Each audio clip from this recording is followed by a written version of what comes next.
3 tips for reducing stress to keep your brain happy and healthy. You know stress is bad for you. It can lead to insomnia, poor sleep, digestive issues, high blood pressure, and headaches. It can also have a negative impact on your mental health, increasing your risk of depression and anxiety. But did you know that stress also affects your cognitive functions? Stress has been a constant of human existence for millennia. Humans have evolved to have specific reactions to stress that back in caveman days could mean the difference between life and death.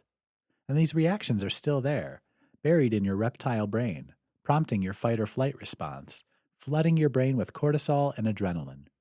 It doesn't matter whether you're facing a saber-toothed tiger or an impossible deadline, your brain and your body react in the same way.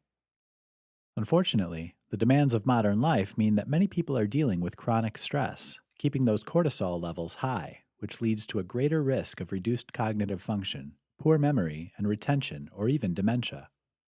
Here are 3 ways you can reduce your stress levels and improve your brain health. 1. Recognize your personal response to stress. Learn how stress affects you and what your own personal triggers are.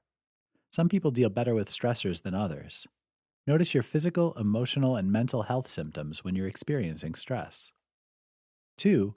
Identify your triggers.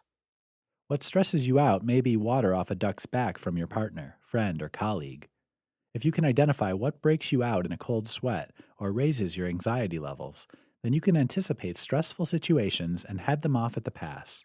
Or at the very least, learn to manage them better. 3. Learn to say no.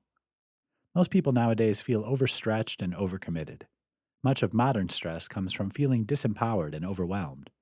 As well as stress management techniques like meditation and exercise, learning to say no confidently and positively is one of the most potent weapons you can use against stress.